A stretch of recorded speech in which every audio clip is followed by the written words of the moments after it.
Let's talk about some of your startups that you've started from absolute zero. Yep. Right? Brand new, new ideas. Yep. We've talked about your inspiration, and I believe that usually the inspiration is the same, right? Regardless of the startup, most people have their own gig. Yep. They want control of their life.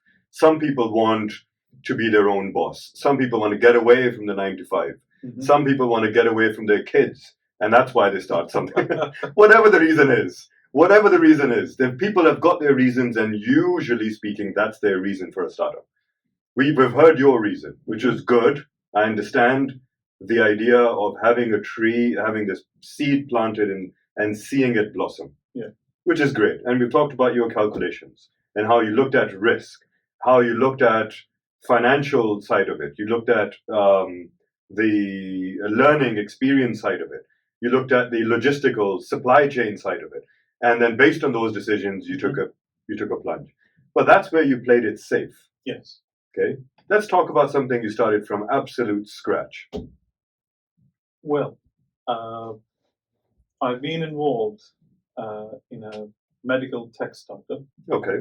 And when I say involved, I looked after the tech side of things. And then it was, again, I can see that there's a pattern here. It was because my wife comes from a medical background. So she had an idea. We identified a gap in the market, and then we had another partner, and then she was also from the medical background. So they looked at a gap in the market where a medical startup could actually help fill in that gap. Okay. And it was literally, again, going down the same path. Before we said, right, we're going to do it. It's a brilliant idea. No, let's just take some time. Think about it if somebody is actually offering the same thing already. Okay, so you do a market research. You do your market research. Okay. At times you do a market research because you find out that somebody's already well established, they're doing everything fantastic, and you question yourself, what value do I bring if I just get another player in the market? Okay, so how will you stand out? How will we stand out? Why would somebody come to us rather than someone else unless I haven't got anything different to offer or a better service? So we did our market research and we found out there's definitely a gap. We can do something around it. And then came the whole technical side of challenge because I come from I have a degree, as I said, in computing science, and I've been working in IT consulting for almost coming up to 16, 17 years. So Giving away your age again, buddy. On live, on air. I was very young. You've heard it first here on Heritage Radio. The date of birth, I'm not going to get exposed today, but yeah, you can guess it. So that was a medical startup, required a lot of research. One thing, again, when we look at the market, we say that, we can fill in that gap. And at that time, you don't realize that how many laws and then how many things you need to adhere to before you can bring that thing in. Right. So that thing almost took, I would say, about 18 months. Oh, wow. 18 months just to understand and overcome the challenges of where we can actually bring this thing in. Right. So sometimes you will have an idea which you can bring it, but then you realize that because, of course, when you could talk about the medical startups and then how the patient's data can be handled and what advice you can give and what you cannot, UK is, of course, very regulated country, and so is the most of the Europe and Americas as well. Right. So if you're going to get into that, then we spent a lot of time how we can actually satisfy those requirements. And that was even before we look at the tech side of things.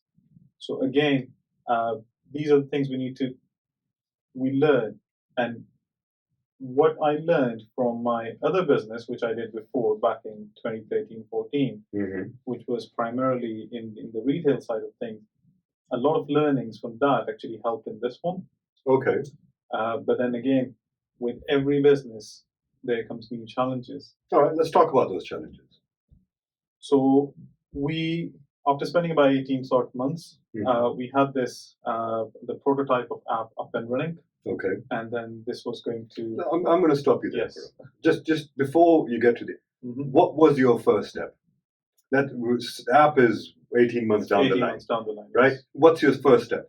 Right? So you thought you had this, you've done your market research. Yes. You've identified this gap in the market. Yes. And then you've said, okay, we're going to go for this. Yeah. You've done all the work that needs to be done. I'm sure you would have done a business model or a business case study. Yes. And now you're at a stage where you're saying, you know what, we're going to take the plunge. Yes. What's your first step? So the first step is that how we actually enter the market. Okay. That was the first step for me. There are two different ways to look at it.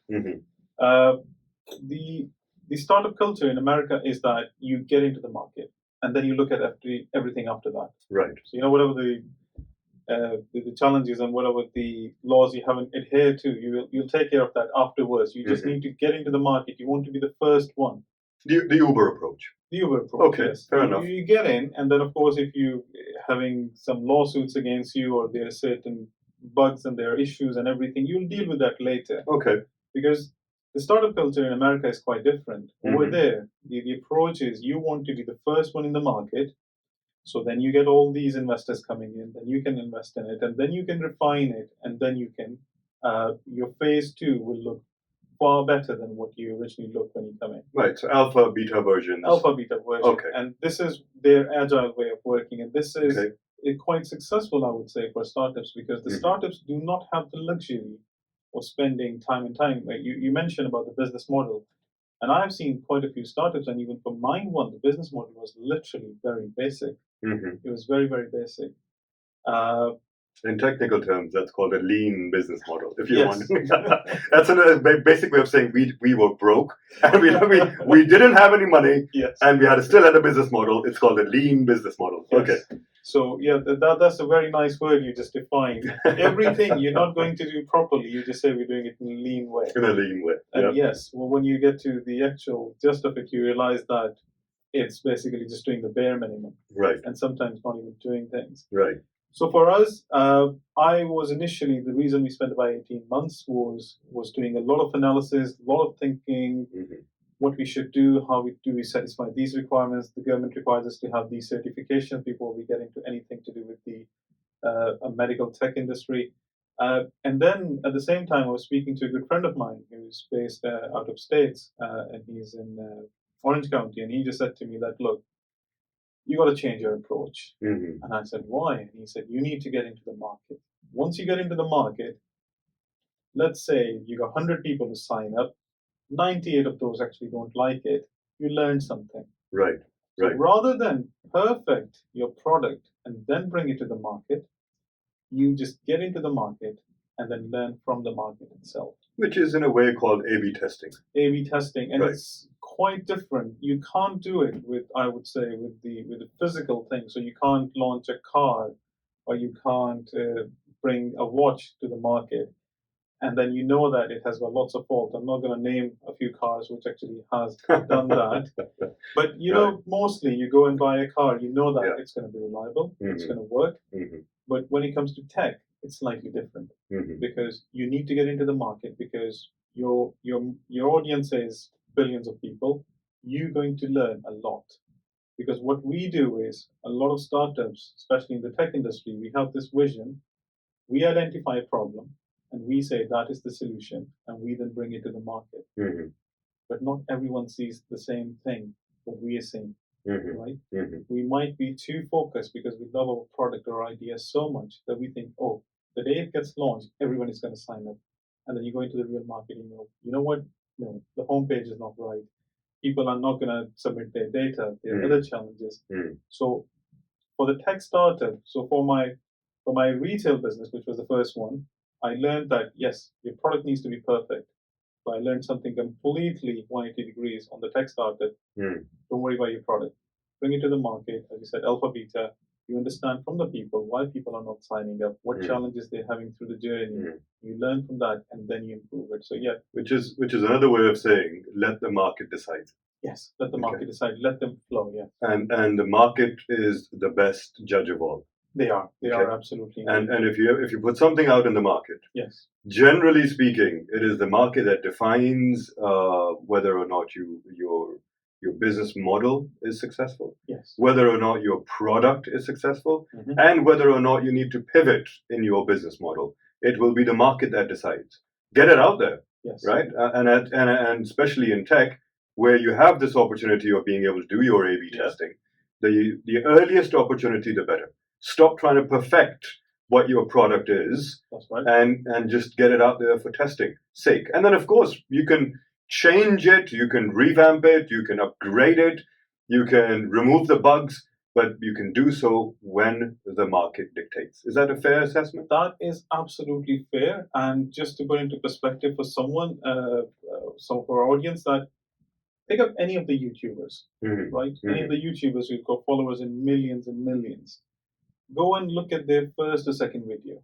Right. They did not have the perfect lighting. They did not have the perfect mic. They just went out there, and then they gradually improved. So this is my view, that when you're looking at a product-based startup, you need to focus on your product, because that's your product or service. It needs to be quite good. But when you're looking at a tech startup, you go in this repetitive approach. You go into the market as early as possible, get the feedback, improve, and then you just keep that cycle going. That's what you need to do. For the tech, do not spend too much time thinking about it. Like I said, I learned after spending about 18 months that I needed to go into the market. And what I learned after we launched, what I learned in the first 2 months was, I would say, way more than what we learned in the last 18 months. All right, but to do that, and we're just going to take a break after this, but to do that, do you need to keep your ears close to the ground? You do. Well, you got to be able to have a mechanism in place. Yes. Where you not just put the product out there, but once you've had the product out there, what you're also doing is have a mechanism, a system where the feedback is feeding into you, so that you can make those changes, right? You got to, and then you got to be. It's a very painful experience for anyone going out there, because it's like somebody telling you that your child is ugly, right? You spend 2 years. That's one way of looking at it. You spend 2 years of building something. Right. You absolutely love it. You take it to the market, and the response you get, you have to accept it then. Right. That's the only way to avoid the failure. Okay. So what the market says, you rightly said earlier, that market dictates. You look at the market feedback, and then you adopt an approach. A number of times people just say, nope, my idea is brilliant, I'm not going to change it. And they just stick by it. The other way to look at it, you've got to be flexible. If you need to change something, yes, you do. And then, yes, you get that through that whole feedback, which you need to make sure that you're getting all the feedback. And you got to be absolutely decoupled from your emotions. That I built this thing. How can someone say that to me, that this form doesn't look right, or this app hangs? Right. We'll get to the emotions after the break. When I say break, well, we're going to do a very nice, guess what, another Abda Praveen in there. We're going to do as many as we probably can get before I get into trouble. We'll slip in as many Abda Praveens as we can. But just to summarize before we go, and this is very strong, very powerful. Number one, make sure that you get your product out there as early as possible. Number two, make sure that you're not trying to perfect your product before it's out there. Let the market decide. Let the market dictate whether what the product is worth, what the product needs to be, and what changes are required. Once you've done that, keep your eyes to the floor, your ears to the floor, and eyes if you can, and ensure that you are taking in that feedback, okay? And make sure that you implement that feedback so that you can get that product improved and back out there for another round of testing. Right? Brilliant.